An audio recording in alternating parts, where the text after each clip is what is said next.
Walmart Plus members save on meeting up with friends. Save on having them over for dinner with free delivery with no hidden fees or markups. That's groceries, plus napkins, plus that vegetable chopper to make things a bit easier. Plus, members save on gas to go meet them in their neck of the woods. Plus, when you're ready for the ultimate sign of friendship, start a show together with your included Paramount Plus subscription. Walmart Plus members save on this plus so much more. Start a 30-day free trial at walmartplus.com. Paramount Plus Essential Plan only. Separate registration required. See Walmart Plus terms and conditions. What is that for? Yeah!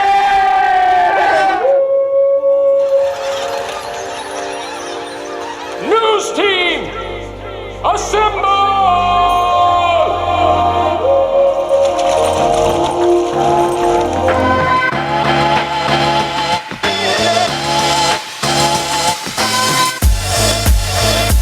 It's time for the unofficial 40 from Soonerscoop.com. Featuring site publishers Carey Murdoch and Josh McQuistion, along with videographer Eddie Radosevich. It's the unofficial 40 on Soonerscoop.com. All right, we are back. It is the unofficial 40 here on Soonerscoop.com, on Soonerscoop.com podcast. Carey Murdoch, Josh McQuistion, Eddie Radosevich back with you for a week that I really don't know what we're going to talk about today. Other than maybe you heard the intro there. That was for Eddie specifically. Baker Mayfield recognizing what Saturdays are for. I'm a little disturbed though that I was going to pop that question at some point, and I just never did this year. Should have got him after a game. You wanted to know if he was a stoolie or not? Oh, I'm sure he is. Eddie Radosevich, who is sitting across from me with his chipped tooth. Yeah, it's breaking glorious news though on this front. It is everything I thought it could be. I'm headed to the doctor in the morning at 7:15. To the dentist? Yep. 7:15, huh? Yeah, they must have made a new time slots for me. It's gonna be early. Maybe they'll invite like other dentists to come in, like the Eddie Radosevich. I hope not. Have you taken enough pictures to where you remember this moment? We should take your media picture. We should take your media picture today. That is going to be on your Rose Bowl credential. Yeah, we could do that. That'd be fine. I don't really care. It's like my mom was freaking out about it. Clean shaven. You got a hat on. Well, I'm not going to be clean shaven. Have you had a haircut recently? Yeah, I got a haircut. I thought so. Short. So, yeah, it was... I wish that I had a better story about how I broke it. I wish I, got really drunk. Yeah, and fell and broke my tooth on a toilet or something like that. I've had a buddy that's done that. Maybe get Natty Light involved in it somehow. Yeah, but it's really kind of just a boring story. I was just eating a candy cane, and it just chipped. Of all people who talk about people being soft. I know, and it's really weird. I've had a root canal in this tooth, and I've also been hit with a baseball in this tooth in the front of my mouth. So maybe it just had withstood the test of time. Seen its life. Yeah, and it was ready to go. So I don't know. It committed suicide. Your tooth committed suicide. I don't know. Josh McQuistion joins us as well. Josh, how are you doing today? It is a really heavy life right now for Josh. I almost feel bad for asking him to come on the podcast because not only are you getting ready to welcome new life into this world, you had a horrible day yesterday. Yeah, my first experience putting down one of my dogs was yesterday. That was, and she was Tiffany's dog before she was mine. But I mean, we've been together 10 years. That dog was 2 when we met. So I mean, I've pretty much raised her, and that was.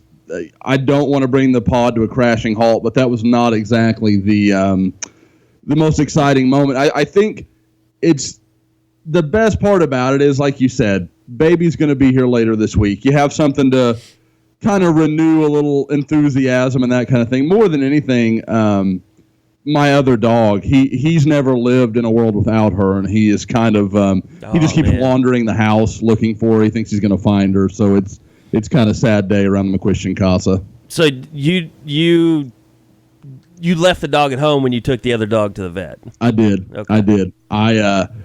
Neither one of them are exactly great vet dogs, so I didn't need the chaos of 2, and I didn't know what it was going to be like. Like, I had been in the building for one of those before. I had never actually been in the room when it all happened. And was it like Marley and Me?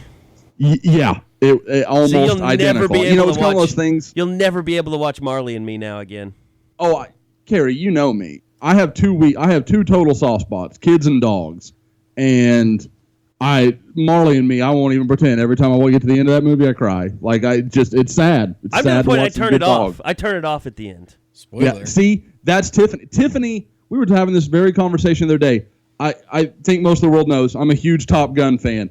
She hasn't seen Goose die in like 20 years. Oh, She just fast forwards right past Goose dying. So, and that is so. Do you And I think don't understand that. Like that's part of the movie for me. Like, talk to me, Goose doesn't make any sense if he's just out getting a Coke. Don't you think in real life that Maverick and Meg Ryan would have had sex? Oh, for sure. Even if it was just the pure Grief sex? Yeah, exactly. It was just pure grief sex. I think that's a no doubter. Because she was super hot then. Is there any actress that crashed more colossally than Kelly McGillis? Because Kelly McGillis was borderline hot. I never in Top Gun. thought that she was that hot. Oh, okay. Even Witness, even when she showed her boobs in Witness, didn't really do a lot for me. Which one is she? In Top She was Gun? the instructor. Oh, okay. Charlie, Yeah. the old one. Yeah, she was hot in that movie. For sure. I agree. Something I guess Eddie and I like a woman in charge. Yeah, just didn't do it for me. Yeah. Never did. It was never a believable relationship. Not because Tom Cruise is gay, but because he was young and hot and she wasn't. Yeah. But no, I mean, I it was really stretched. I thought about Marley and Me like anybody that's seen that movie and you say I've got to put my dog down. Like Eddie, I know you're not a movie guy. Have you seen Marley and Me? No. God, it's just so it is. I don't think that you could have a story about a dog that's any sadder. Not like Old Yeller. Like Old Yeller, they just have to go shoot a dog that went rabid. Like that had to be done. Like Marley dying was just like awful. Spoiler. I might have seen it. I think our time has run out on spoilers. Well, actually, was Eddie talking about Old Yeller or Marley and Me? I'm confident on Old Yeller. Marley and Me, we may still be within the bounds. I think I've seen Old Yeller. You were probably forced to watch it in school. Or VHS. That's definitely a VHS movie. See, now, when it comes down to it, I'm aware of the Red Ferns Grove yeah, kind of guy. rather than I Old read Yeller. that book Isn't too that a when I was book? a kid. Yeah. Yep. But it's very sad. Where the Red Fern grows is sad? Well, it's coon dogs. Oh. I think I Same basic problem, probably- though. Yeah. probably read that one. So anyway, Baker Mayfield wins the Heisman. That's what we're Segue. here to talk about, I guess. Or we could just keep talking about sad things. It's the Seinfeld show. This is the Seinfeld This is the pod. podcast It's about nothing. Yeah. But signing day is coming up, and there's a lot of stuff. Actually, we are going to effort. We do have voicemails today, by the way, but we're efforting to have Jason Kersey join us, who covers the SEC for The Athletic. Traitor. He tell you all how great Georgia is. He'll be in Los Angeles though, won't he? Yes, he's coming out. That's what I why we thought. were texting today. That's what I thought. He'll be out the 27th, so he wants to hang. Very nice. And he likes to go hard, so he's a good guy to hang with. Jason Kersey is a very good guy. Eddie can get. He has a partner now. Yeah, that'll be fun. In the West Hollywood Hills. I know that I don't know what's going to go on, but I think we have a house to party at. Very nice. Certain rock star is getting a house, Airbnb. There's So a we lot got of that people. going There's for a us. lot of people heading out to Los Angeles. I believe Mr. Corby Davidson will be headed out as Is well. Corby going out? Yep. Very nice. But he makes a showing at the house. I don't think he's welcome at the house. Oh, really? I don't know. He turned me down for Kings of Leon concert in Dallas.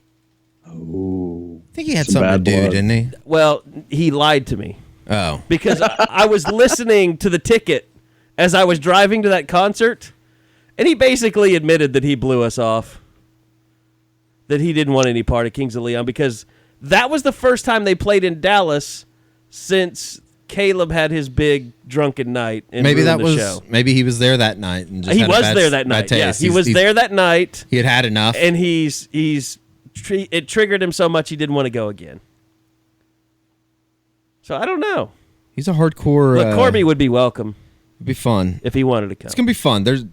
I'll have to hit up Blake and see if he wants to come too. That's who I thought you guys were part of. That's the house I thought had been opened to you all. Everybody's seen that house. That house, I would have no everybody problem knows that going house. over there. I don't know where that's at, though. Do you think that you could show up to Blake's house just because of your relationship with Sam and No. him be like, hey, Eddie? No, because I don't think we never really I knew Taylor probably a little bit better than I knew Blake. Blake was always just the little shit that was running around with Taylor. Yeah. So I don't really know, and we didn't even really know each other that well in high school. So until he became like an extremely large shit. yeah, until he was the shit, and then and then we all acted like we knew him. So, yeah, we're heading out Christmas night to L.A., which I'm sure you're asking why. I'm kind of asking myself that question now, too. But I think the team gets there on the morning of the 27th. We were told that they got there on the 26th, so we scheduled it a day early, but then it got pushed back to the 27th. Oh, they're not coming till the 27th? I don't know. I haven't figured this out exactly.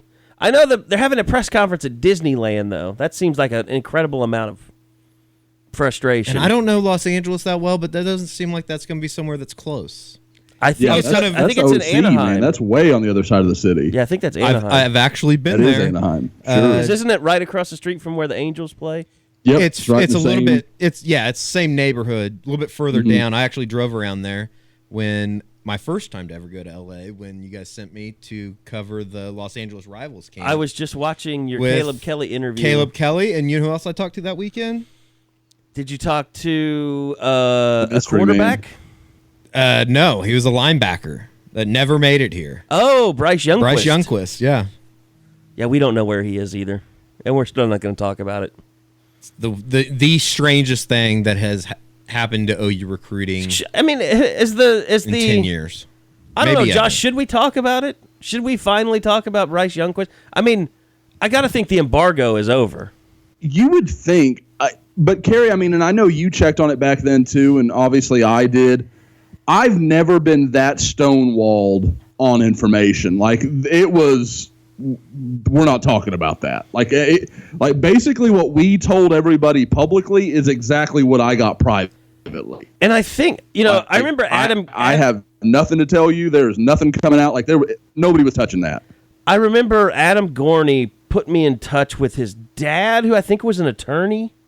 I remember that. And I called him and we talked. And it was just kind of like, he kind of explained to me it was a very sensitive situation. It was a family matter. And he never said exactly what it was, but I didn't want to speculate because his dad was an attorney. I didn't want to get sued. I just don't think that there was anything out I there. assumed it was mental health related.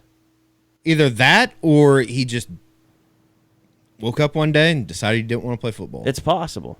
Which I almost leaned towards that because and I think there was nothing. Weren't his parents going through like a separation too or something? I have no Josh, idea. do you remember hearing anything like that? I can't say that I did, but like I said, that maybe they whole just weren't thing was together. so shrouded in mystery. Like it's possible that I just missed that. I can tell you though that talking to him, he was a nice kid. Yeah. Maybe a little strange, but I don't know if there's anybody that I've ever met that, for the first time that you're just still trying to figure out who they are. I mean, we've seen just people that are strange. I mean, who's the kid out of Vegas? The defensive lineman. Daniel Shashan. Chasen. It's Chase, and I always say Shashan because of Kelvin years ago. I mean, he obviously had serious issues. He might have had a screw loose. Matt Diamond was a little strange. Yeah, Matt Diamond was strange, but he was always I always just kind of figured he just turned it on when the game, he wasn't out of game mode when we talked to him. Because when he would come into post practice and stuff, he seemed like he was. I just always thought there was there. something a little off about him. Oh, I mean, I think kid got kicked out of a game for kicking a guy in the balls, right? Baylor, yeah. Yeah, and then flipped off the crowd The as he entire left. crowd, yeah. So yeah, I mean, there is something wrong. I mean, there's something probably pretty weird with him. Yeah. I can't think. I mean, obviously, there's some people that just flamed out so fast. I mean, remember Michael Hawkins, the cornerback that grew up homeless? I remember the name. Don't really remember him, though. Josh. He was the kid that slept in Fair Park growing up. I remember. Big OU Texas fan? Just because he slept in Fair Park? He just wanted to stay there all year? The fair only is there for a month. The rest of the time, bums live there. I was going to say, I wouldn't want to be there when the fair was going on, much less when it wasn't. You've heard of Tennyson Park, right? Yeah. Like, it's been known that they've found bodies on greens out there. I mean, that's right over by Fair Park. Where I guess I just never put two and two together, yeah. I think I've played at Tennyson before. I have too. It's a nice little course. Nice little track. Except when you have to... Yeah, putt around the bodies. Putt around the body on 13. Corner hasn't been out. So I'm going to try and talk OU football. Baker It's been here since May, but... It's a little rap. It's a 2-stroke penalty. You just gotta, no, actually, there's no penalty. You just play it as live. Yeah, you can pick up and replace. Free drop. Yeah. Just 2 club links away from the body. Last group checked his pockets. No worries. So Baker wins the Heisman, 3rd highest total ever. No suspense, no drama. By the way, why is the guy fighting with me on the board about whether I want to call Baker a 3-year finalist or not? I think people, it was so positive on Saturday night. It was so positive on Thursday night after the award ceremony that, people had to strain themselves to find something to be negative about over the weekend. I mean, he finished 4th in 2015.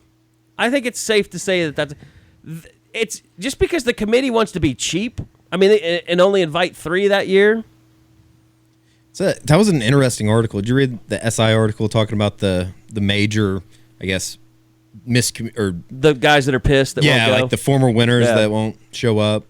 Well, I mean, the Heisman Trust was bankrupt, and now they have $17 million just laying around. I guess they've done something right. But, I mean, they have a good point. You could be doing a lot more as a Heisman organization than what they're doing. It basically what happens when old people get in charge of something, it gets ruined. Well, I wouldn't say they're ruining it. They're just not doing anything. Just kind of sitting on it. Being old. Everybody was upset. We'll send out a flyer every month. Are you on our email list? Yeah. They were upset because who was it that killed themselves? That they were in depression or whatever, and nobody reached out to help him. No. Is it killed themselves or just died? Oh, it was Rashawn Salam. Oh yeah, that's right. And he did kill himself. And they're upset about nobody being able to help him and him being destitute and all that stuff. It's weird. I mean, look, the Heisman's still the Heisman. I know there's talk about the ratings being down and all that stuff, but I mean, Oklahoma has a freaking plaza built for their Heisman. That's always going to be, and the Blue Bloods are always going to keep the Heisman the most respected award in college football. It's always going to be national championships is your first bragging point, Heisman's or your second bragging point, with conference championships right there too. So I don't see anything where, I mean, there might be stuff that's screwed up, but they can fix it. They got plenty of time to fix it before any damage is done to that award. Well, they keep coming up with these. Well, the ratings are down because the last 2 years it was known a month ahead of time who was going to win the Heisman Trophy. Lamar Jackson was winning last year. Baker Mayfield is winning this year. You haven't had that in a few years where you're like, man, this is kind of close. You know, that this could go either way, and you know they tried to kind of manufacture that with people can't tell you who they voted for. Well, all the writers just find crafty ways around it, like guys writing basically love letters to Baker Mayfield and then being like, well, we'll see who wins. I can't tell you who I voted for. You know, like, well, okay, I think we kind of get the picture. So it's just one of those stupid things that people try to, you know, it's false evidence. Like they're trying to make that why the ratings aren't any good because people are mad about the trust or whatever. It's got nothing to do with that. No one cares. There's like, just no intrigue. Well, we cover college football, and I had no idea there was a problem with the trust in some of the Heisman winners until I read that damn story. I've heard about it, but I didn't really know there was much. Yeah. I thought it was interesting, and the thing that was stupid was the Jason White. I mean, outrage after it was over. Like, why isn't Jason White there to support Baker Mayfield? I don't get it. He should have been there. He has a 10-year-old son, and he was coaching his basketball team. I mean, what? That is the height, Eddie, of what you're talking about. People just looking for something to be upset about. Oh, yeah. I mean, mad because Sam Bradford and Jason White weren't there. Do you notice who goes to that? It's the same people every year. It's Billy Sims and Mike Rozier and Archie Griffin. They have nothing else to do all year. I mean, there's nothing. I mean, Billy needs to go and be noticed and remind everybody he's got barbecue restaurants. Took major advantage of it, too. The commercial that he put out was it was extremely Billy good. Billy. Yeah, that was the Billy Billy fantastic. stuff. That stuff is crazy ridiculous. But the whole idea about getting mad about guys because they didn't show up, though, that is the definition of bitching to bitch. And if you now, I will say this: like we've had these look backs that we've been doing at night, just to kind of have something on the site for people to check into. It is kind of sad when you see like Baker is there talking about growing up watching Jason White and Quentin Griffin. Like, then you're like, oh, okay, it might have been nice for Jason. I'll say that it might have been nice for Jason to be there since he grew up kind of idolizing him as kind of the face of Oklahoma football. Yeah. But I don't blame Jason White for not being there because if his kids other have things something to do. Look, Jason White does a lot of stuff to promote the Heisman throughout the year. Like they've had, and this wasn't all that well publicized, I don't think, but so they never asked us to publicize it. But like he's like the entire month of November, he was like at a car lot on Friday nights with Steve Owens and Billy Sims signing autographs for free at a Nissan dealership. Yeah. Why is that I guess that just plays into the idea like that you wouldn't take money if somebody said, Eddie, come up here for an hour to sign autographs. Absolutely. I would be the biggest whore of myself of all time. So I can't blame them. I think there are probably restrictions. Like you can't like have your Heisman appear like in an ad for sugars. In like an adult film. Yeah. I thought it was funny that Baker came back and put his on his coffee table. Did you guys see that? What? Josh, did you guys see that stat? Can you hear me? Yes, we got you. Okay. The stat, I think it was Ravel that put it out, that Baker Mayfield, like they'd done the numbers, and just in signings and autographs and things like that, Baker Mayfield would make $1 million more because of winning the Heisman Trophy. Yeah. I did see that. That's amazing. But I saw Darren Ravel put it out, and I was like, don't care. You're an idiot. It's fair. Huge. I stopped following him a long time ago, but you know how it is. He's one of those guys, he always shows up Somebody back in your retweets timeline. him into your exactly. timeline, yeah. He has a unique. I will say the content he produces on his timeline is stolen from other people. Is it? Largely, yeah. Well, that makes sense. Makes sense considering the company he You'll works for. often see it somewhere else, and then he'll, like an hour later, he'll put it on his Twitter page. Like, just take all your pictures and everything. He just sets up a bunch of scheduled tweets throughout the day. Probably. Like an hour after each one of them. I thought it was funny that Baker came back and put his the Heisman on his coffee table. That'll be a great ad for Jackson Yules when he starts selling. This is his furniture? Yeah, selling the furniture. He's on scholarship. He doesn't have to do that anymore. Yeah, that's true. That's true. So, I mean, I really didn't take a whole... I mean, I was happy to see it for Baker. I was actually happy to see Bob there sitting behind Lincoln. And I thought kind of like when he won it, I think he hugged his mom first, his dad, then Lincoln. And Bob gave him like the really manly handshake. As Bob would be, that's just Bob. There were a couple shots of him, though, that there was a genuine, like, smile. Yeah, he was from happy. ear to ear smile. He was happy. It was good to see. It was a very positive night. I mean, everything with Baker, I thought the speech was, Spot very on, good. yeah. Baker Mayfield will be able to do some, depending on what his professional football career is, he will be able to do some speaking engagement / I don't know about broadcasting, but he would be very good in that setting, I feel like. Do you think that Baker is going to be a weird, old-looking man? Because I think the possibility exists. Like, when you see, like, Danny Werfel standing back there, you're like, oh, my God, that's Danny Werfel. Same with Eric Crouch. You're like, who the hell is that nerd? And, that's Eric Crouch. I don't know. He might end Eric Crouch needs to shave that goatee. That thing is disgusting. Honestly, I didn't even notice him. I couldn't even... Geno Torretta, they should take his Heisman away from him just for looking so old and decrepit. And bald. Well, I'm not going to say bald because Jason Kersey's coming on. Oh, God, now he's going to hear that, and I'm in so much trouble.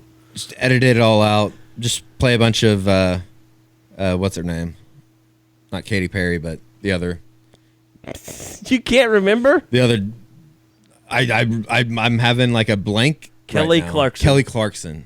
I knew it was somebody forgettable.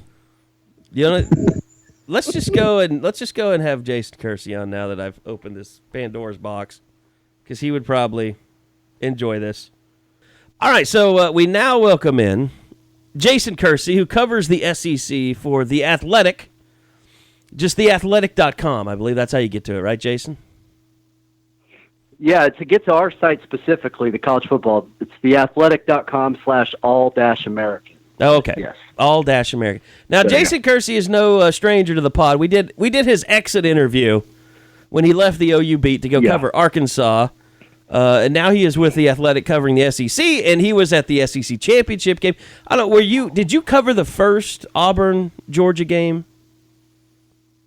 I did not. I was not at the first one. Okay. I watched that one on television, but I was at the Iron Bowl, and then I was at the SEC title game. How is the Mercedes-Benz Dome? Oh, it's awesome. I went there for the season opener, the Alabama-Florida State game too, and it's incredible. It looks like a spaceship or something. I mean, it's and then when I was there the last time, you see the just rubble of the Georgia Dome next to it. It's kind of sad, but the stadium's amazing. I think they got it right when they have their big scoreboard, kind of like Jerry World does, but theirs wraps around the top of the stadium, so it's not distracting, but everybody can see it real clearly. But you don't end up staring at it like you do in Jerry World. So I love it. So Jason, we wanted to have you on, just kind of talk about, like you said, you covered the SEC championship game. You covered Oklahoma. How many years did you cover Oklahoma for the Oklahoman? Was it 5? Four seasons. Okay. 4 seasons. Yeah. So, I mean, you're familiar kind of with the lay of the land around here. Maybe it's and like Twitter kind of it tends to, I don't know, distort things a little bit, but I almost get the feeling like Georgia fans, you can tell they haven't been here before. It's like the excitement seems just at ridiculous levels to where rhyme and reason aren't really there all that much. Am I wrong? I mean, I think that makes sense a little bit. I mean, they haven't been in a postseason national championship hunt since, I don't know, certainly not in the BCS era. They never got to a national title game. So yeah, I mean, it's been a long time. So I would imagine that probably is the case. I haven't seen as much of that on my end, but so what, are they just tweeting at you guys a lot at Sooner Scoop? Not really. I know our Georgia guys were like, when the matchup was first announced, they're like, go follow our Oklahoma guys.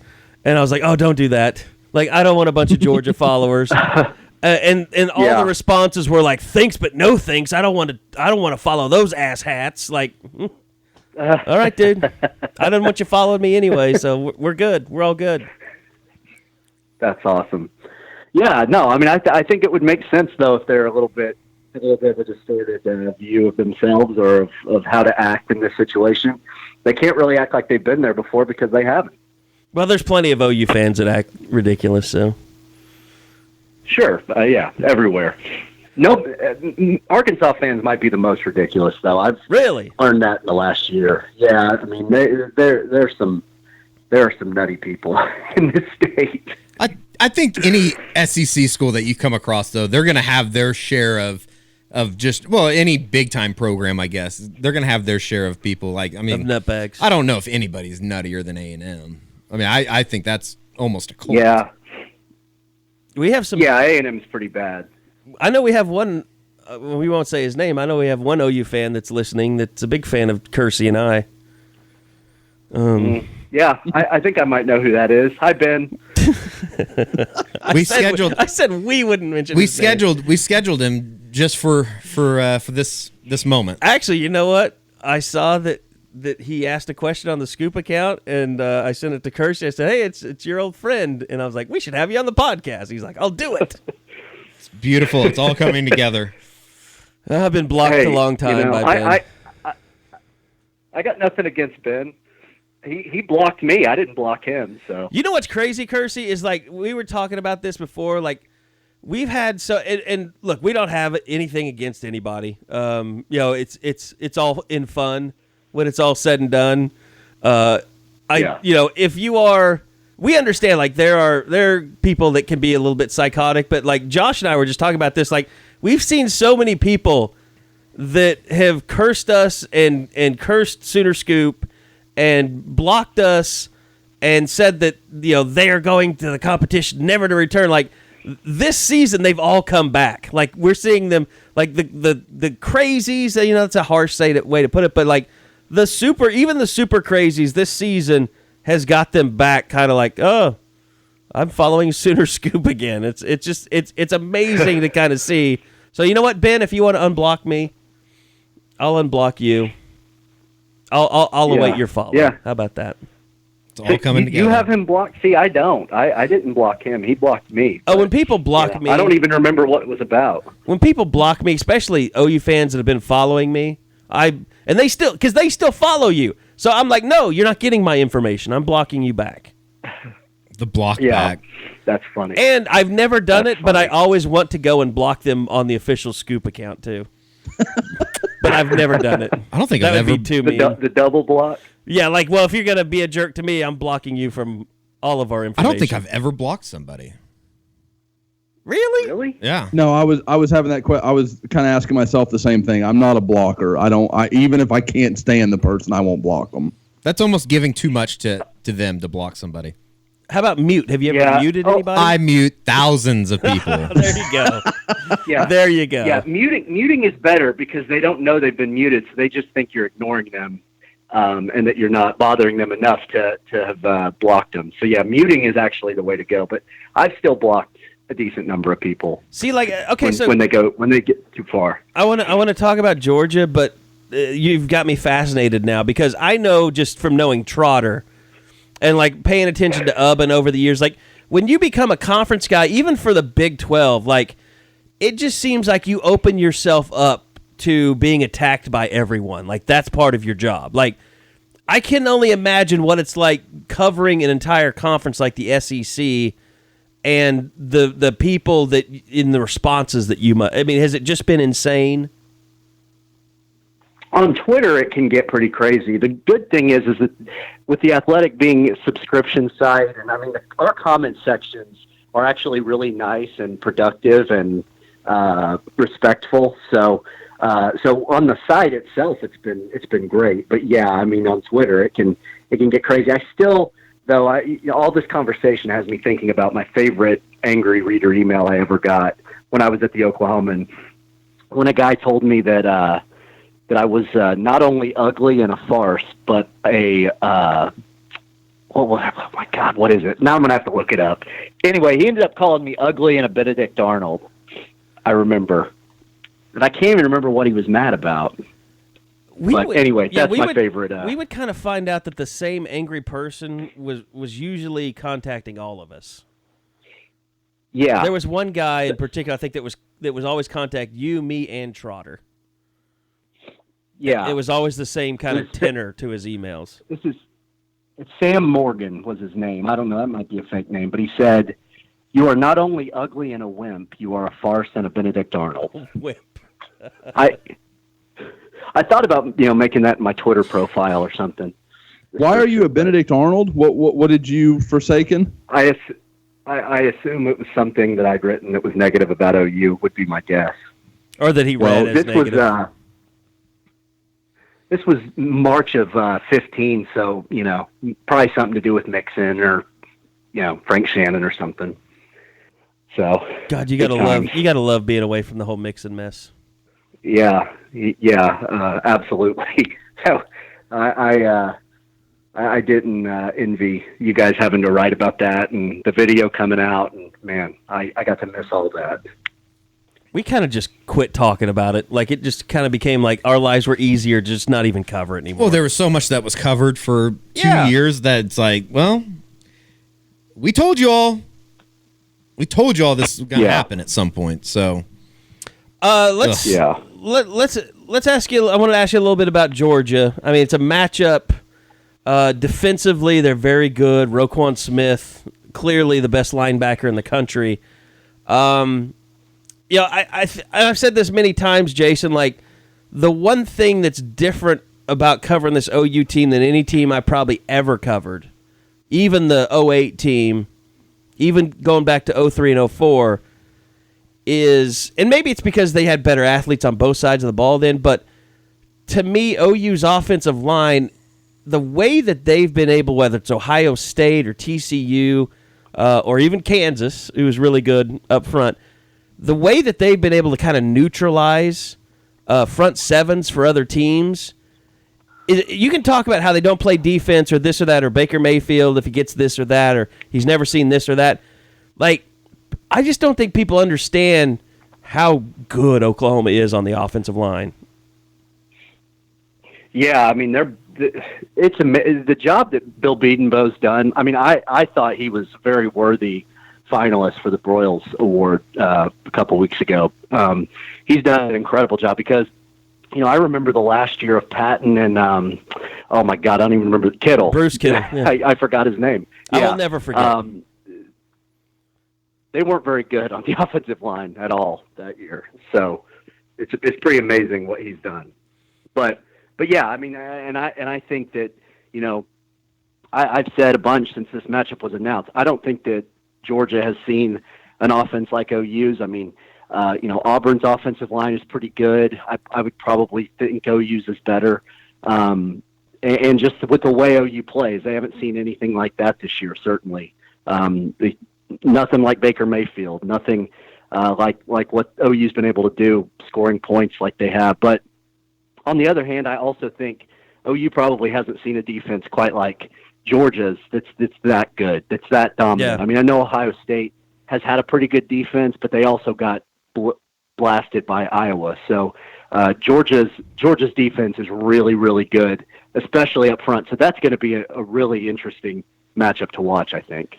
What on the other side of the ball, Jason? It just seems like that three-headed monster that they have in the backfield. It's going to be imperative that Oklahoma plays well defensively, especially tackling. What is the biggest, I guess, characteristic about those? Are they three different backs, or what did you see in the SEC championship game that Georgia was able to do so well against an Auburn defense that seemed to be pretty good going into the game? Yeah, Auburn's defense has been really good all year. And they shut those guys down in the game 3 weeks before. But Nick Chubb and Michelle especially, those two guys are both they were in the same recruiting class. I'm pretty sure they're the same age, and they're both high quality SEC running backs. And so yeah, if you let them get loose, I mean, they can do a lot of dangerous things. The good thing for OU or any defense that's going up against them is, Jake Fromm is still so young as a freshman quarterback that if you can slow down their running game a little bit and make him, try to beat you through the air, he has a hard time doing that. He played pretty well in the SEC title game, but even then, they didn't ask him to do a ton. So, I mean, I think their passing offense ranks in the hundreds in the country. So, they're pretty one-dimensional offensively. So, the running backs are great, but I think that if OU can slow them down a little bit, then they can do pretty well against them. I've long thought that since this matchup was announced, if OU can stay out of 2nd and 3, 3rd and 3, 3rd and 2. 2nd and 2, some things like that. First down is imperative for them, for Oklahoma, defensively in this game. Yeah. Oh, yeah. Absolutely. I mean, that's absolutely right. If they get into second, third, and 2, like you said, I mean they're probably going to pick that up. So first down is definitely imperative. And again, Fromm is a really talented quarterback, and he when he has time, he does pretty good things. He can make some pretty good throws, but he's so inconsistent and still so young. I mean, he's a true freshman playing in quarterback in the SEC and now in the playoffs. So I mean, he's not going to be as poised as Baker Mayfield. That's for sure. I gotta admit, Kersey, I made a crack about Geno Torretta, which prompted me to think of you. So if you listen to this podcast back, I apologize for that. I don't remember. I didn't hear it. What no, it was was before you came on. Just I was trying. We were trying. Okay. We were kind of debating: is Baker Mayfield possibly going to be a weird old-looking man, like Geno Torretta looks terrible? Why does Geno Torretta look terrible, Carey? Well, because he just looks old and he lost all his hair. Okay, there. I said that. He called you bald, Kersey. No, I did not. I did not do that. But here's the thing, Kersey. Here's my question for you. My last question for you. Do you hate Kirby Smart because he has hair and chooses to get such a poor haircut? Yeah, I mean, I think he's just wasting. He's wasting his hair. Man that is fortunate enough to have kept their hair into their 30s and 40s and screws around with stupid stuff like that, or like Mike Gundy with his mullet. Oh, you're not a fan. It pisses me off. I'll admit that. You're not a fan of the mullet? No, I think it's ridiculous. So, do you feel? Yeah. I mean, you feel like he's. But I'm just saying, Kirby Smart has a bad haircut. What? He what? Kirby Smart has a bad haircut. It's something with Saban assistants. They all have. Jim McElwain had a terrible haircut. Probably don't have time to go to the barbershop. He did. That's an epidemic in the Southeast. Bad haircuts are common. Oh, so bad. Yeah. No, I would agree with that. But I did read an article recently. I can't remember where it was, but it was a study that said that bald men are more confident and attractive to women than people with hair. So, I'm pretty much sticking to that. I don't know if it's true, but I'm sticking with it. Sounds like something off of Breitbart. It's Breitbart. Breitbart. You're going to get Kersey to hang up now. I mean, he's just going to hang up. He's going to be the first guest to ever just hang up because of you, Eddie. Why? It's a good day. You can't bring up Breitbart to Kersey. I would never hang up on you guys. I told him before he called, that should be our thing. Like, we'll tell you, like, you're coming on for 15 minutes, but if you're bored, you can just hang up. That should be our thing.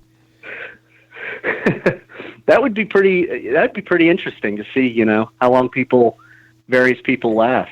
That's an interesting thought. Like, you should do that. Lincoln Riley, like, he'd just leave in the middle of the first question. I was say, would it just become us trying to bore somebody so they'd hang up?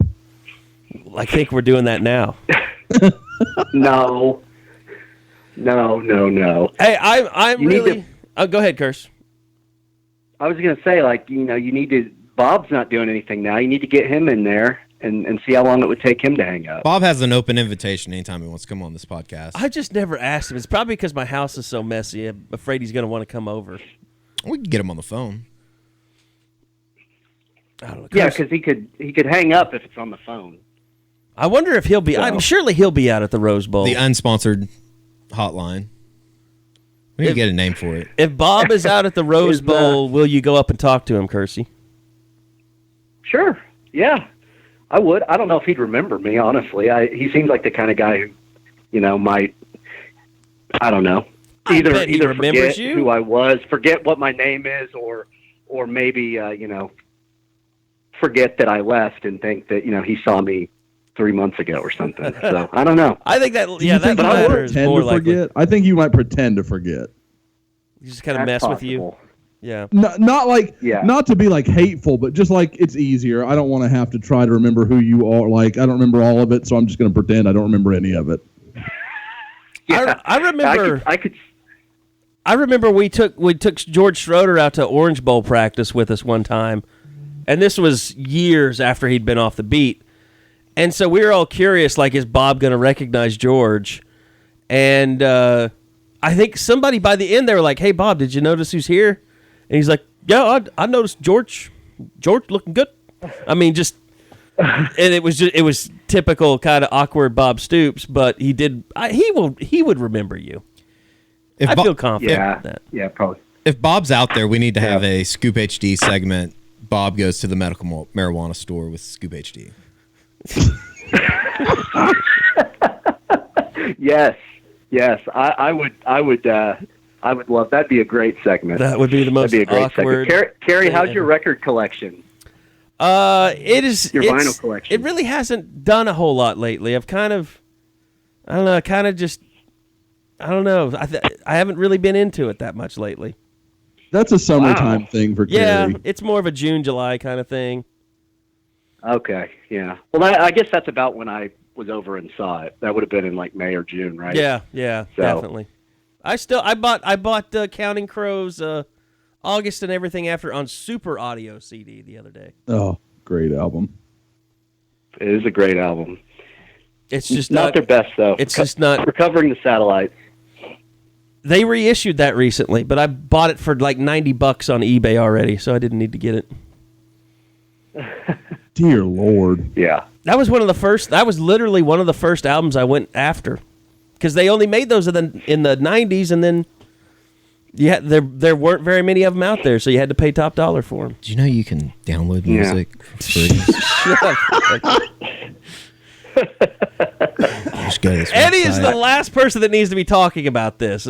Music or movies, Eddie has really no interest in either one. No, because you can download music for free. You can watch movies for pretty much free nowadays too. Are you going to go watch Star Wars Friday, Jason? Are you into Star Wars? I'm going. I'm going. Yeah, I'm going tomorrow night. Okay. I'm going Thursday night. I don't think we've ever had a discussion whether you're a Star Trek guy or not. No, I've never gotten into Star Trek, but I love Star Wars. How's Buster doing? How's he liking the moving around? Oh, he's awesome as always. He's he's the same crazy little dog. He loves it here though. All the walking trails and the mountains and stuff. He really enjoys it, and which a lot of people are surprised that a little Pomeranian enjoys adventuring like that, but he does. He loves it. Getting to that time of the year, we might have to see Buster in a Packers jersey with Aaron Rodgers coming back. I'm sure Buster is fired up about Aaron Rodgers coming back. He is. He's ready. He's ready. Jason, hey man, I'm glad you're going to be out there covering it. Looking forward to seeing you out in L.A., spending some time. I think Eddie's got one more thing. I was just going to ask a blanket question of craziest SEC story you've covered. Was it the Bush Jones stuff over the year or the last month? Well, the Greg Schiano stuff. Okay, yeah, that's when you went to Knoxville. I couldn't remember. Yeah, I went to Knoxville, and they'd well, that was insane. The way that all blew up over something that was so tenuous at best. Whether his connection to Sandusky is not confirmed and very, very, very tenuous. So the way that blew up was crazy. And then, one of my favorite things I've seen so far was last season after Alabama beat Arkansas really bad, when an agriculture professor at the University of Arkansas ran down and screamed obscenities at Brett Bielema and got arrested. Wow. Professor. And so I was curious about who that guy was, so I kept checking the arrest or the sheriff website or whatever, the jail website, and I found him, and it turned out he was an agriculture professor at the school. So awesome. That was pretty wild. God, those people. I can't wait to see him. He still works there. He didn't even get fired. Wow. I'm guessing that Chad Morris will be dropping by the agricultural building just to make sure they're all on good terms. He said, am I allowed to cuss on this podcast? Oh, yeah. Encouraged. Yeah, okay. He said, he screamed at him that if I was as bad at my job as you are at yours, I'd be fucking fired. F*** you. And that's when the cops hauled him or stopped him and then arrested him for public intox. And we were all standing there. All the media was standing there as it happened. So it was amazing. This has to be the first podcast that Eddie Radosevich was not the first person to drop an F-bomb. Yeah, usually it's me that. That's the first guest cuss. I'm pretty sure. No, that's the first guest F-bomb. Yeah. Yep. Of course, it was a quote. If I'd have known that was a direct allowed, quote. I would have done it a lot earlier. Well, sometimes you got to pop the cherry, and it's all right. Jason, So you know what we're learning here, guys? Jason Kersey isn't a weekly listener to the pod, and that's a little hurtful. Oh, it's fine. It's probably not even. I'm you probably sorry. can't even download it in SEC country. It's I was going to say, I don't know that you all can hang out in Los Angeles. Like Kersey may be off limits. He can't, go around the Big 12 area. He may be sullied. Jason, I feel like I'd be remiss if we didn't allow you to send a shout out to Ben before you left. Oh, Ben, I hope you're having a wonderful holiday season. Got all your Christmas shopping done, and and I hope it's not too cold up there in Iowa. One last thing I got to ask Josh. Josh, now that Noble made it to the semifinals, are you gonna start pumping up some of our guys a little bit in these recruiting rankings? Because, I mean, come on, 10-2 semifinals. Don't we deserve it? Kersey, I don't know that I've had a chance to talk to you, but Eddie and I went down there. Was that last spring, Eddie? Yeah, it was. Well, it was this past spring. Was it? No, it was 2 years ago, Eddie. Because you remember what happened when we left Noble. Oh, that yeah. was when the news broke of Art Briles getting fired. That was the exact day. You're correct. And we had been down there. And Jason, have you been down there lately? To Noble? Yeah. Oh yeah. I've been. My parents still live there, so yeah. I've been into the stadium. Looks incredible. It's beautiful what they've done there. They're moving in the right direction. I mean, it's one of those things where they're starting to win. They'll have some guys show up. I really liked the Robinson Moore kid last year. I was surprised he didn't get more attention for Noble, but because of you, yeah. I mean, sure, a guy that I might like is a 4-star. He's going to be a 3-star, but. That's as far as I can let it go. I mean, I do have to have some level of professionalism. Shit hits the fan when I go to Noble Stadium. It's either going to watch Dalton Wood play or leaving to find out that Art Briles has been fired by Baylor. Those are the last two things that have happened when I've left that stadium. God, I'd love That's what I was going to say, Eddie. I remembered seeing you at that Dalton Wood game. Yeah. When McAllister and Noble played. Yep. And honestly, I was trying to remember what that guy's name was. I couldn't remember. I knew Dalton something. I couldn't remember what his last name was. Dalton Wood. Yeah. We're hitting all the scandals. The scandals today. We've talked about Bryce Youngquist. We've now talked about Dalton Wood. So only a couple more to go. Yeah. Has OU ever signed a more lumberjack-looking football player than Dalton Wood? Like, he looks like he should be going to the Great Northwest, like have an axe on his shoulder. I mean, Aaron Ripkowski Maybe that's where he transformed into is now. that. Maybe. He could be building houses in Pennsylvania on an Amish farm. And he's going to be on Amish Mafia. Yeah. With that Joe show or doesn't whatever. still go, does it? I don't know. I don't think so. That had to be all fake. I don't know. We're really ending it with a bang here. All right, Jason, we took way more of your time than we told you we would, but we really appreciate it, and we look forward to seeing you out in L.A., man. All right, I'm looking forward to it, too. See you guys. All right, that's Jason Kersey from The Athletic, athletic.com/all-American. So appreciate him joining the pod. It's a good. They got a bunch of really good writers over there at The Athletic. Yeah. I enjoy the work that they put out.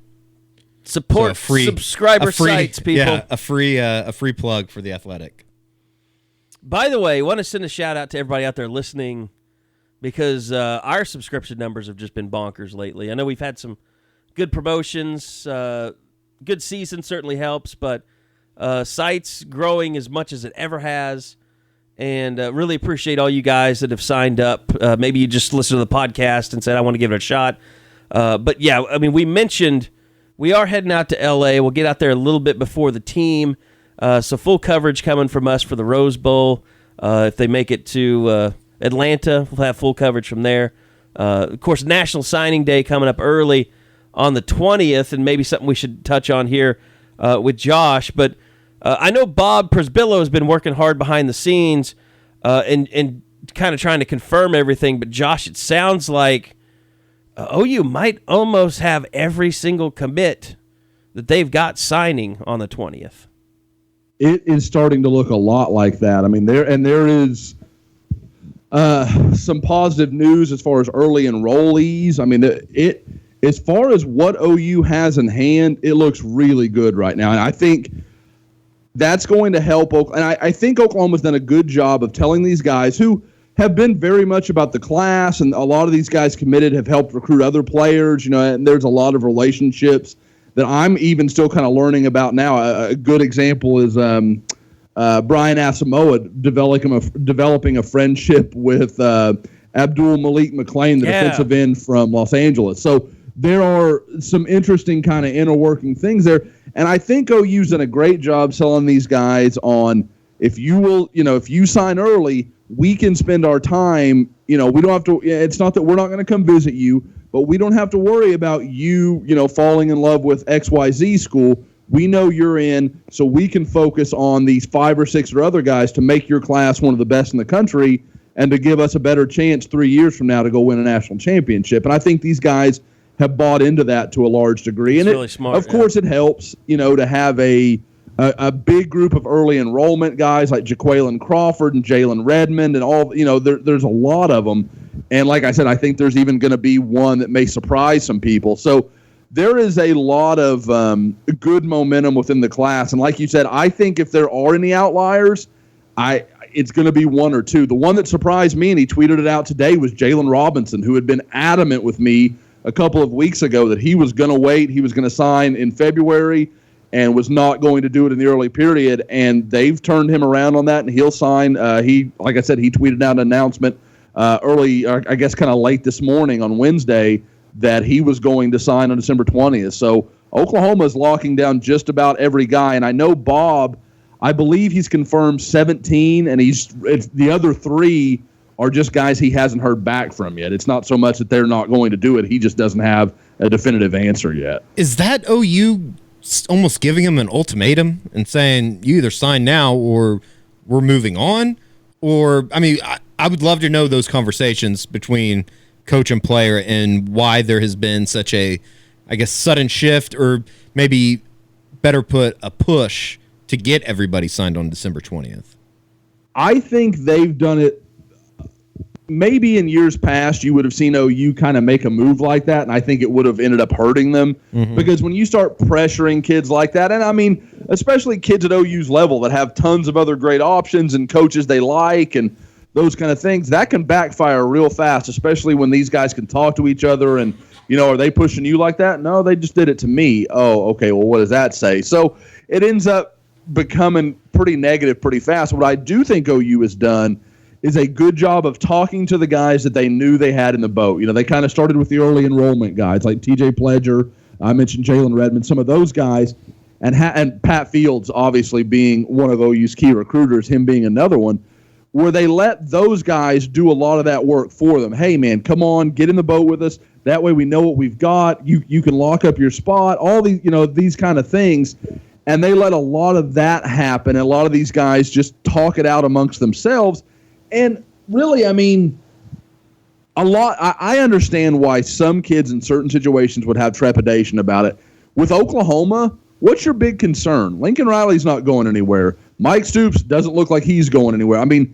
What's the case? Maybe one coach you could say, we'll see what happens. But it's not like Oklahoma's looking at some mass exodus of their coaching staff or any changes that you can't foresee.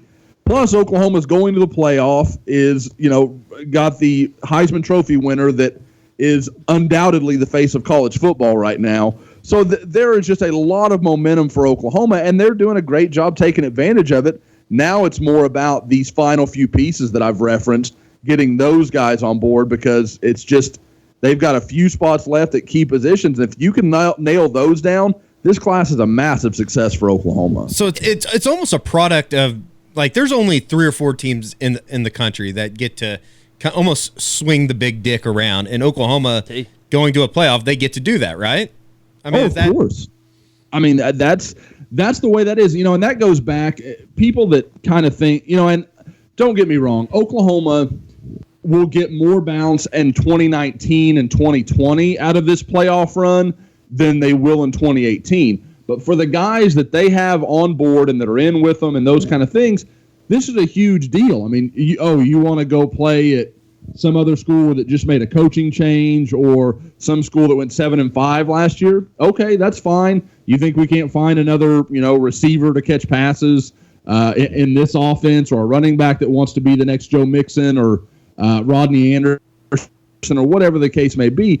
That's easy to sell. That's not a big deal.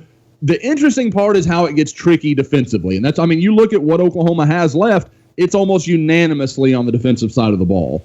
And that's just because Oklahoma, for all the strengths they have offensively, they have to fight stigmas defensively. Well, they don't have this or they don't have that. So Oklahoma has to be careful of how hard we push.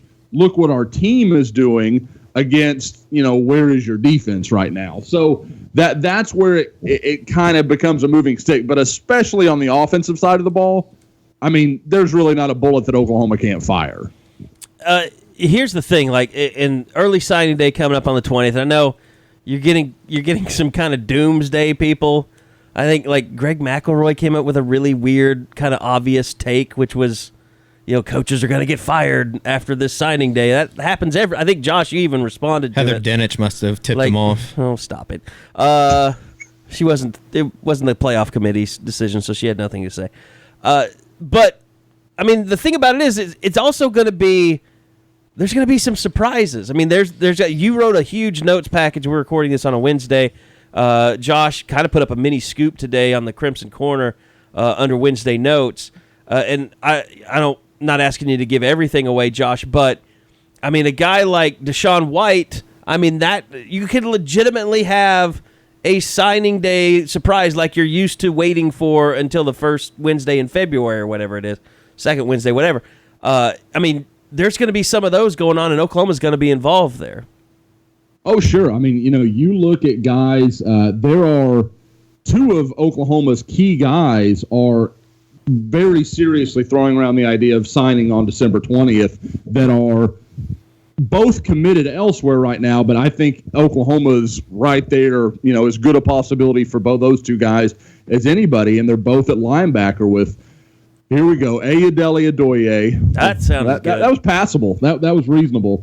And Deshaun White. Adoye is the Rivals 250 linebacker from IMG, a guy that Oklahoma actually will be in home with tonight with Tim Kish and Lincoln Riley.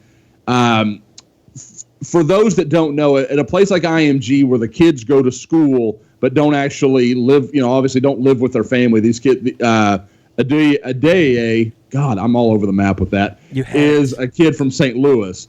And from what I understand, Lincoln Riley actually went in and saw his family this morning, and he and Tim Kish are going to go see Deli himself tonight and do that in-home. That's kind of how that works at schools like these where obviously a player and his parents can't be together. The NCAA allows Oklahoma to basically do 2 in-home visits, and not just Oklahoma. Obviously, that applies to every school. But they allow basically 2 in-home. So Lincoln Riley will get to sit down with his family this morning, which I'm pretty sure has already happened. He will fly to Florida and then have the in-home tonight with Tim Kish. And then tomorrow they will go in-home with Deshaun White. So Oklahoma has a big chance, and Deli is absolutely a midterm guy. He is expected to sign with either Texas, where he is committed, or Oklahoma next Wednesday, a week from today. Deshaun White told me last night he will be announcing next week, but I don't know if he's going to sign. I don't know if he's made that decision for himself, but I think he's finally going to put it to an end, whether it's going to be A&M, UT, or Oklahoma, which I think the odds are either A&M or Oklahoma, and I think it's just going to be interesting what plays out with him, because my feeling is that he is big on Oklahoma and is having to convince some of his family. Meanwhile, with Deli, I get the impression OU is really big in his mom's eyes, and they're having to continue to work on him to get him fully on board after he kind of fell in love with Texas early in the process. Is he a guy that are they selling him on being like a Okoronkwo type guy, or is he really more of a Caleb Kelly type guy? Yeah, I see him playing more of a traditional linebacker role. I think he'll play inside, be kind of either a Will or a Mike. I think Mike is probably the most obvious, but obviously with Kenneth Murray there, that makes everything interesting. So, and obviously we can get into that in the spring where they're going to move people around, if Murray stays at Mike, whatever. It's very interesting to kind of try to guess what they're telling him, because I see I see Delly as a pure Mike. And like I said, with Murray there, I wonder if they've kind of hinted, hey, we're going to give, Kenneth a look at Will, where I think he's probably a little more natural, or, some things like that. So we'll kind of have to see how that plays out. But I definitely think he is more of a pure linebacker, where a guy like Jalen Redmond, I think, is kind of seen as maybe that kind of oboe guy that they can either, put his hand down, they can stand him up, they can do a lot of different stuff with him. Now, one guy that I think has been interesting, because it's been so back and forth, is I think probably a month ago, if we'd asked you, would Ronnie Perkins sign early, you'd say no way. But he goes on an official to Missouri.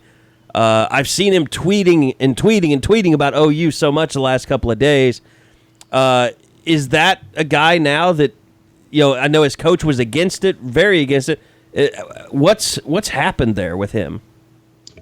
I don't want to give away too much because it's stuff that we're still kind of, I guess you'd say, unearthing and kind of figuring out. But there is now that chance at least exists. And I like you said, even, 48 hours ago, I would have told you, no way, Ronnie's not signing. He'll show up, he'll sign in February. He'll show up next summer. I'm not sure either of those are the case right now. So we'll have to see how that kind of plays out. But there is a chance that Oklahoma could get some great news with Ronnie Perkins going forward. And, if they can find a way to make that work with he and Jalen Redmond and some of the other early enrollment guys, if they can bring that all together, that's a huge coup for Oklahoma. Anything else just to keep an eye on that we're tracking with recruiting in regards to? I mean, I know Bob is continuing to track down exactly who's going to sign, and we'll have that information. As you said, we got a bunch of stuff coming on the website. Of course, the 20th is the first day that players can sign. That goes to the 22nd. So all these coaches will be off the road. The 16th will be the last day they can be on the road, and then the quiet period starts. So that would be what, Sunday? Yep, it'll be Sunday morning at midnight, basically, is the way that works. So, no, it's just a few kind of little bits and notes. And like you mentioned, that Wednesday notes thread, there's a lot more depth on some of these topics.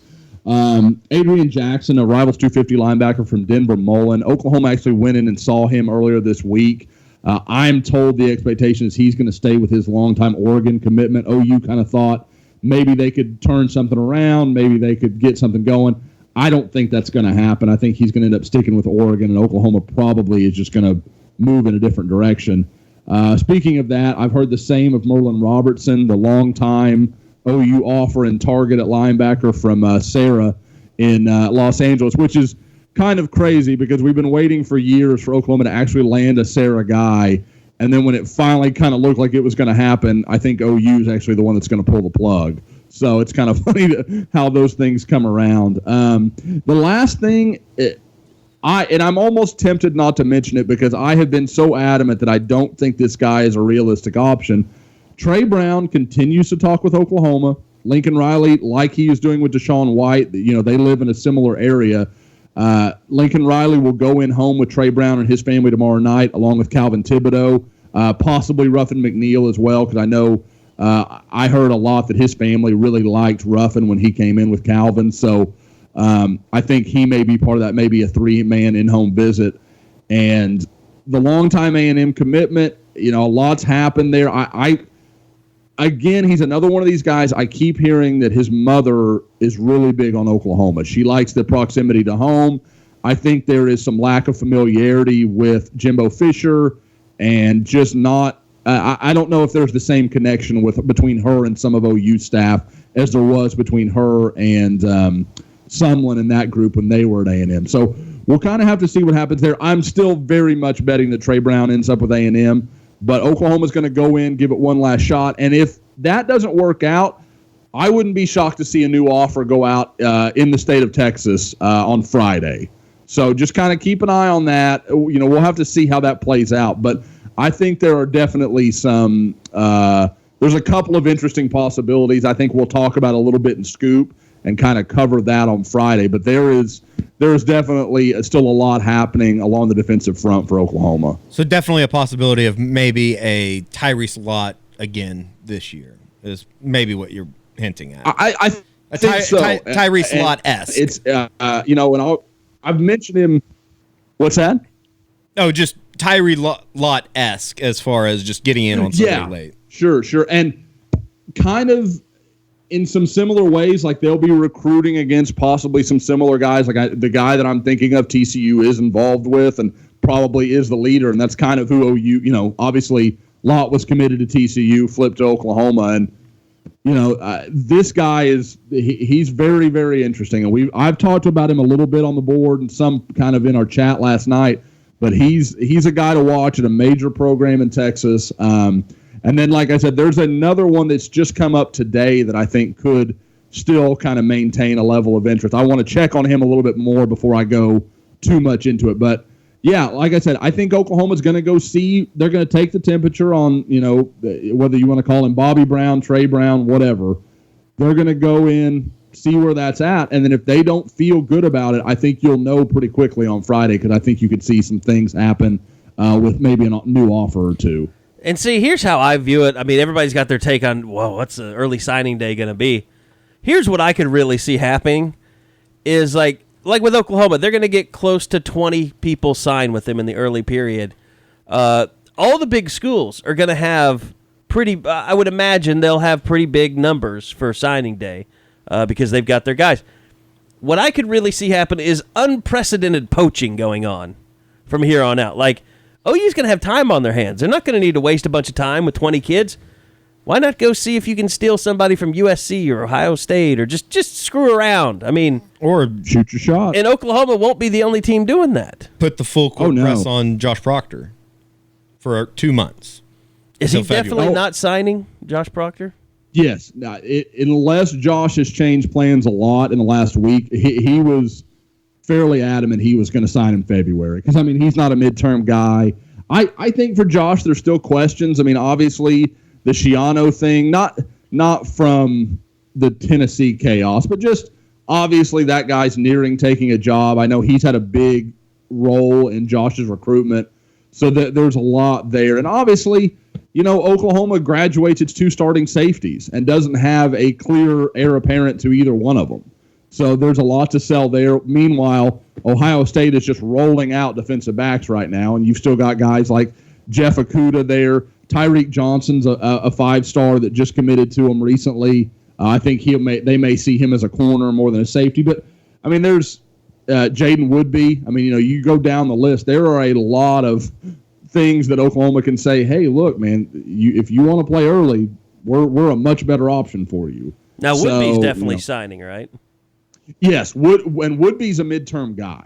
So he has said what was interesting about Jaden is, and actually, now that I'm thinking about it, I think that door has closed based on something I heard, and I didn't connect the dots until we were literally sitting here having this conversation. But what is interesting is he did say, I can't wait to sign on December 20th.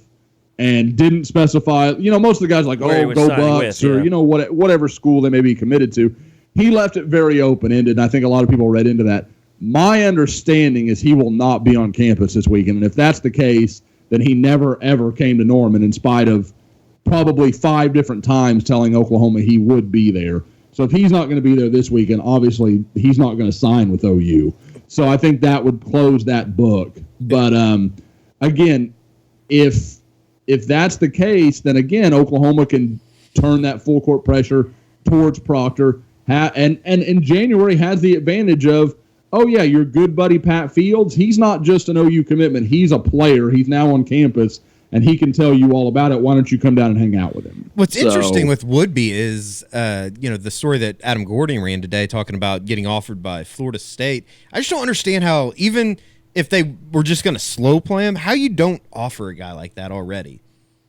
And maybe that's more about Jimbo. And then they can come in and say, a whole new staff, they can just come in and say, well, we would have offered you if we were there.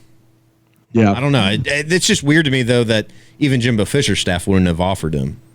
There once are again, the things that are weird to me is when a kid's committed to Ohio State or Oklahoma or USC or one of the really blue blood programs, and then they're like, I got an offer today from Iowa State, and you're like, well, I mean, don't get me wrong, that's real cool and that's nice that you got that offer, but why would Iowa State even bother? About 2 years too late. It's almost like they forgot.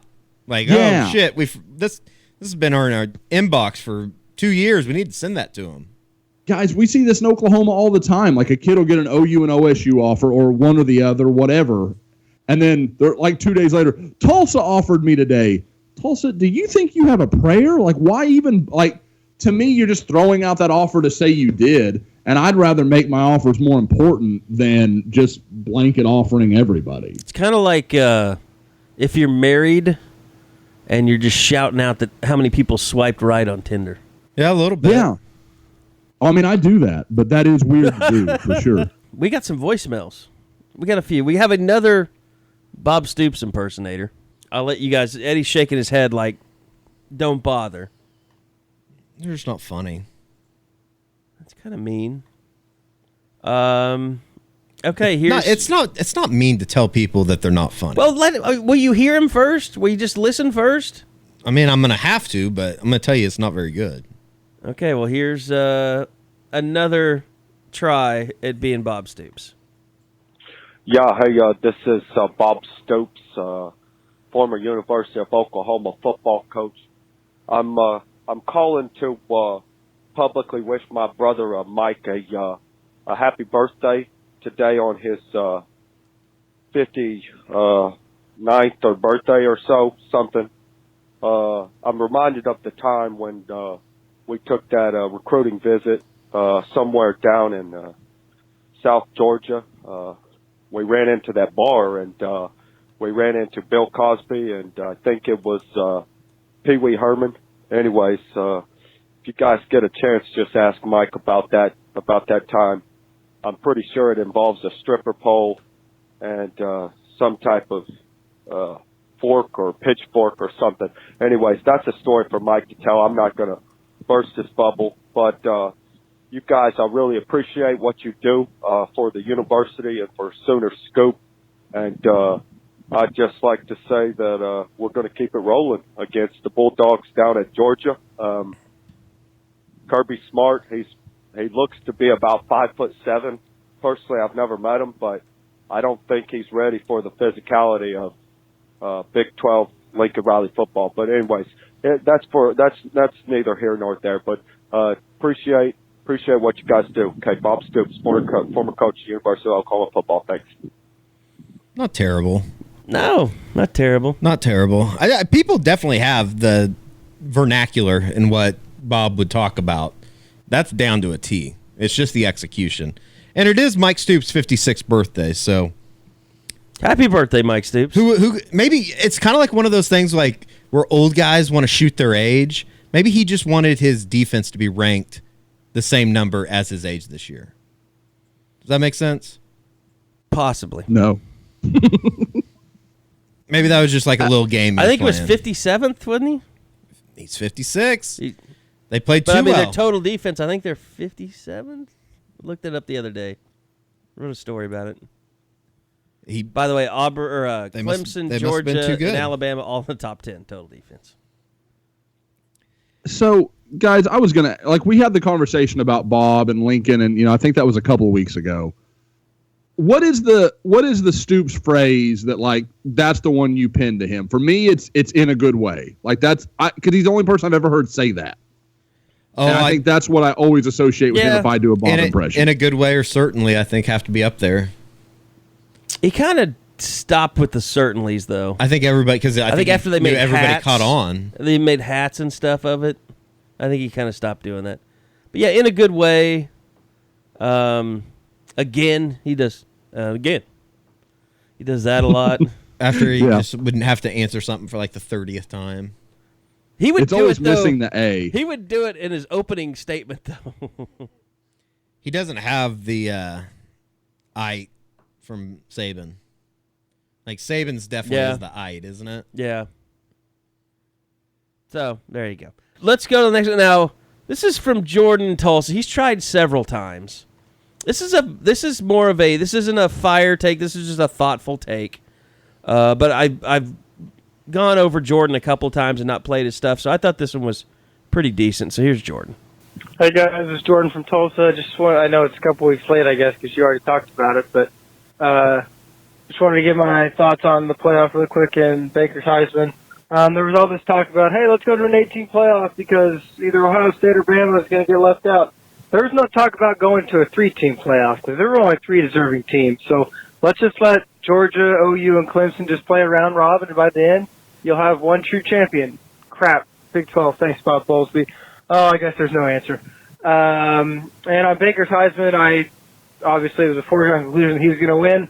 And once again, they made him to seem like the biggest criminal in the history of the world by asking him if he's learned from his giant atrocities towards mankind. I really hope Baker learned his lesson because he's just an awful human being. ESPN made that pretty clear.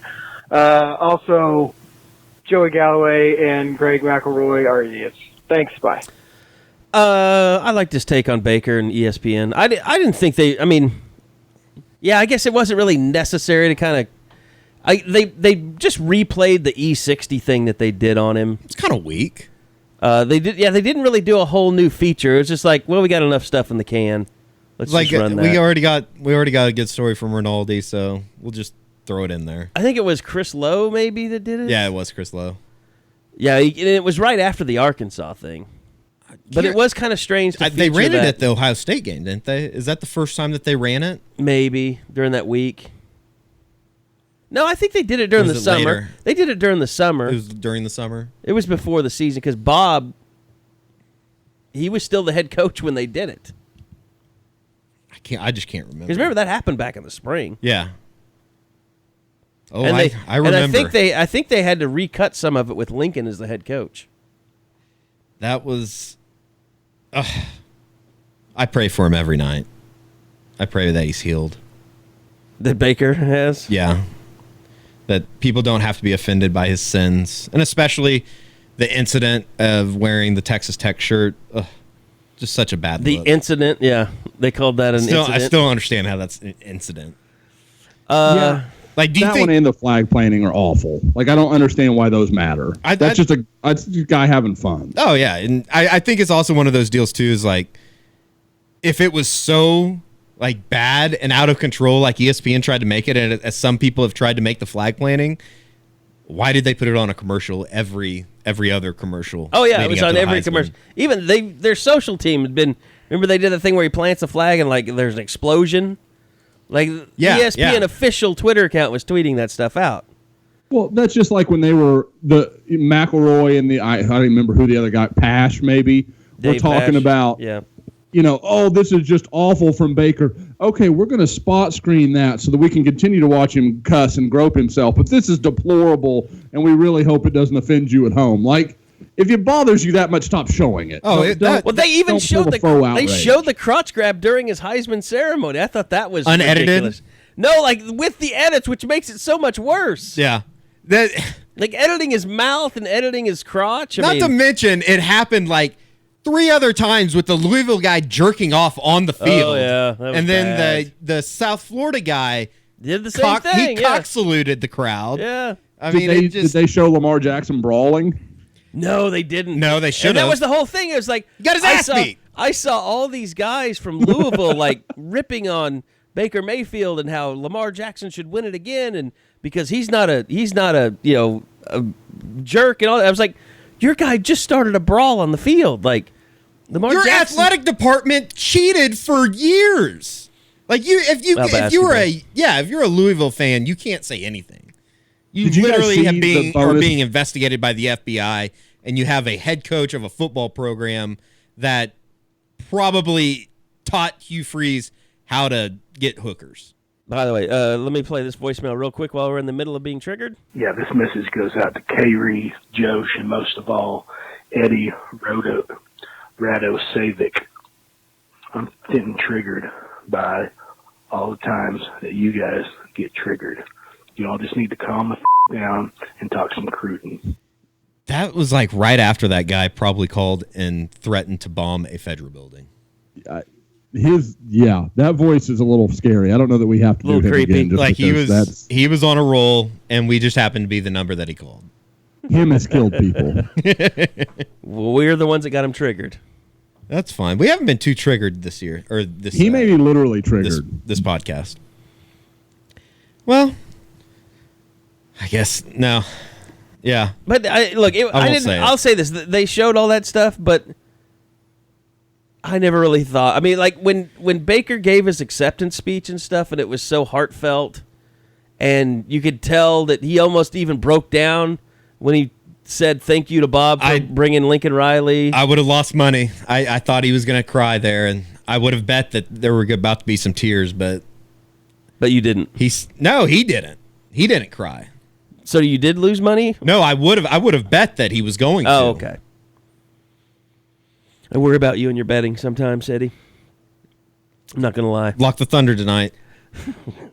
No. At Indianapolis. Never lock the Thunder. Lock the Thunder. Put your kids' college education on it. It's free money tonight. Oh, no. I wouldn't put...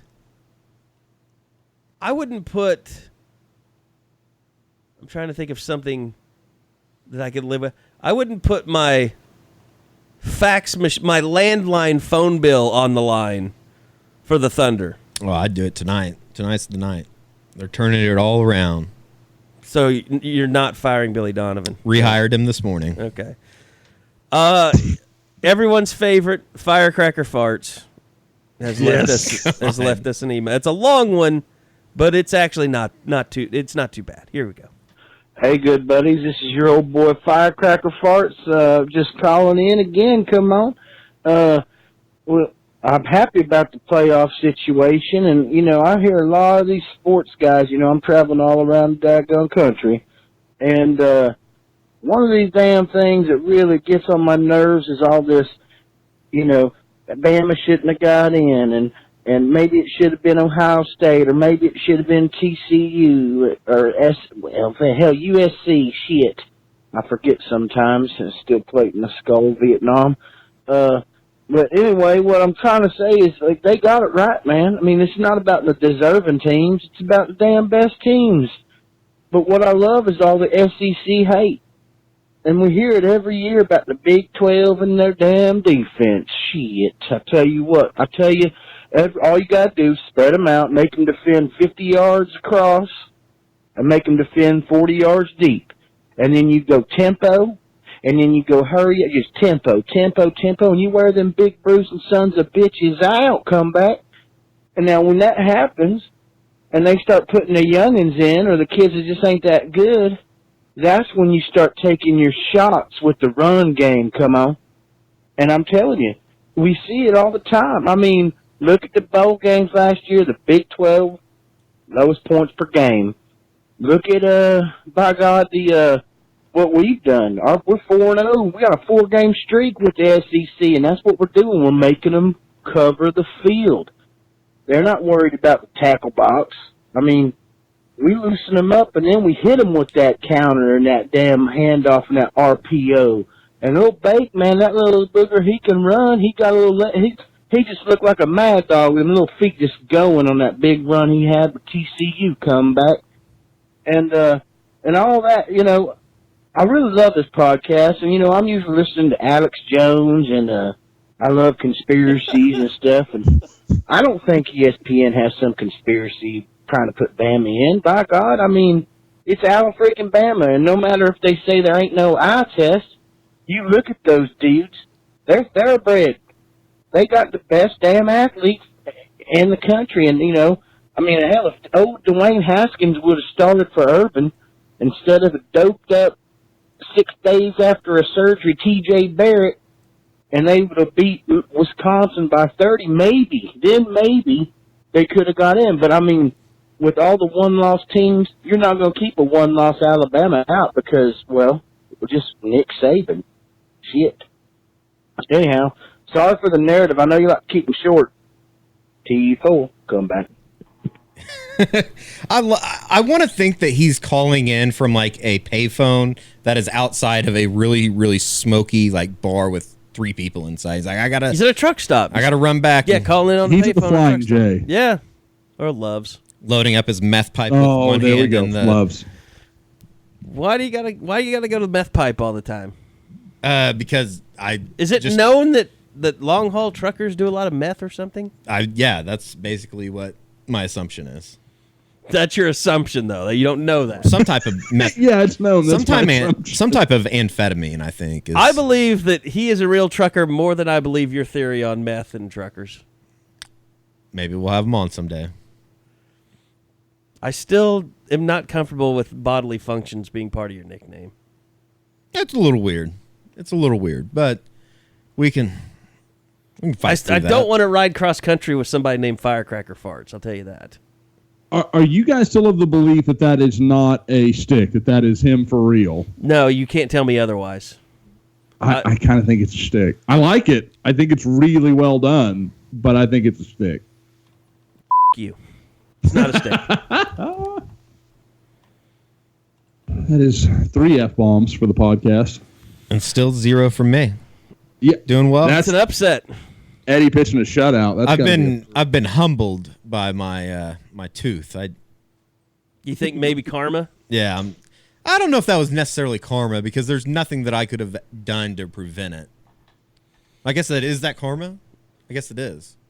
Is there, Eddie, has there been anything that's you're like, well, I can't eat that like I used to? Like, is there anything that's it's like difficult? You drink coffee, or you drink iced coffee. You don't really drink coffee, do you? I'll drink coffee I'll drink coffee. Actually, I do drink coffee this time of the year because like it's beer, colder out. alcohol doesn't hurt or anything. No, I mean my tooth doesn't hurt at all. It's not like there's not like a nerve exposed. No, I don't think so. So we'll go Have see you what the tried doc to has open an say. Addy with it? I don't open anything with my teeth. So you haven't weakened them by doing stupid things. No, I think chewing on straws is probably the. Is that like your tick? Yeah, that's probably my ultimate vice. I would think that would make your teeth stronger, though. I don't know. Every time I've gone to the dentist, they fairly pretty much told me to stop doing that. So okay. It's definitely my fault. That seems a safe bet then. So tomorrow, when I see you, you'll be back to normal. No, I don't think so. I think tomorrow is a appointment to see what we need to do before. And I told him I got to be out of there by 10:30. So I don't think it'll take 3 hours though. Got to be a cap. Surely they're going to put a cap on it. I would hope so, but you never know. I don't even know how that works. I don't either. I don't understand I know it's expensive. I know dentists make a lot of money. Yeah. And they don't work Dentistry's on a mystery Fridays. to me. I've had like one cavity in my whole life. Like, I don't know how that works. I've never had a cavity. The dentist, don't you think the dentist, and this is going to piss off dentists, but don't you think that dentists are the most overpaid profession? Like, you see dentists and they build these mansion offices everywhere with like trains hanging out of their asses, and those are poor people dentists. But they still make a lot of money. Like, I've known people in the dentist industry, and they live their lives like they're rap stars. Oh, yeah. They get their cars, like, pimped out. Don't work on Fridays. Yeah. I don't know any dentists and that work the on dental Fridays. assistants do all the work. And they're usually really hot. Yeah. I guess I have good friends that are dentists. Dermatologists, maybe. I think that's been on a Seinfeld episode. They're out that eating, was the delicate genius. Yeah, and then the guy's with like, the bad hair. Thank you for the saving my life with cancer. I'm trying to think of other. What's a podiatrist? I just know dentists have maybe a a lot podiatrist. of money, they man. probably get overpaid. I'm not saying. Look, I'm all for capitalism. Go be a dentist. And chiropractors are. If I had a kid, I'd doctors. say be a dentist because they make a lot of money.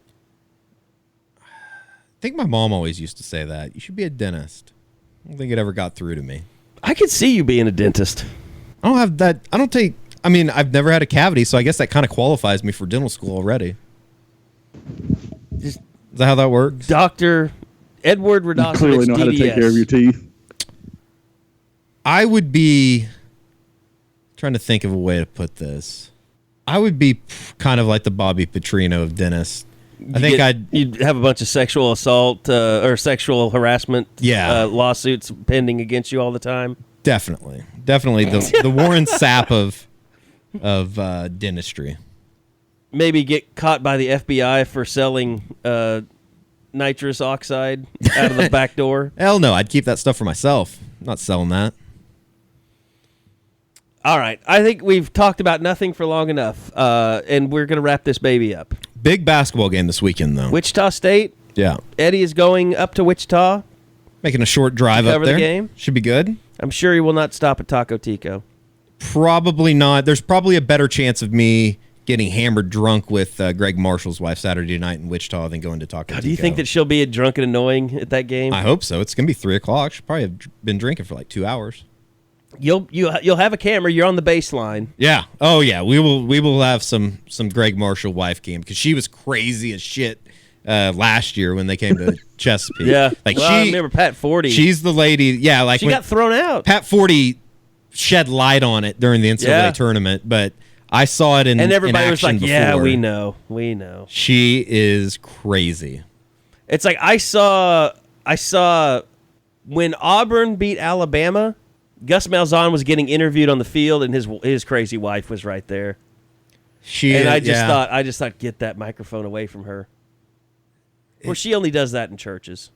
It's weird how sometimes wives they just need to be in the limelight, like Shelley Meyer. What's amazing is like we all have like friends that I know guys that are like very powerful, have very powerful jobs. And they're like in charge of a lot of things, but then they go home and their wives wear the pants. Yeah. It's really strange. And like they're the dominant person in the relationship, personality-wise and everything. Do you think when like the Marshall family goes just out to dinner or whatever, like she drives? Does Greg have to sit in the passenger seat? Because, I mean, I bet when Bob goes home, Carol runs the roost. Oh, yeah. I don't think there's any question, is there? I can see that. I think maybe coaches are away so much that's like the trade-off is like, I'm not here half the year because I'm working. And when they go home, they just have to kiss ass for like the fact that they're never home. They're continually getting out of the doghouse every night. I don't know. That's interesting. We should have coaches come sit down that have been divorced, and we'll talk about it. Most of them have. That's Won't true. be hard to find. That's true. All right. That's going to do it for us. Thanks to Eddie Radosevich. Thanks to Josh McQuistion. Glad that we could provide you another podcast. Hopefully it was entertaining, even though there wasn't a whole lot going on. We will have media coming up here. We haven't had any media with Lincoln Riley since the Sunday after TCU, so be good to catch up with the team. We'll have lots of stuff to report for you. Go sign up at Soonerscoop.com. Subs for Bob. That's still going on. That's still much needed. So thanks, everybody, for listening. Thanks to Josh. Thanks to Eddie. I'm Kerry Murdoch. We'll see you guys next time right here on the Unofficial 40. Podcasts from Soonerscoop.com.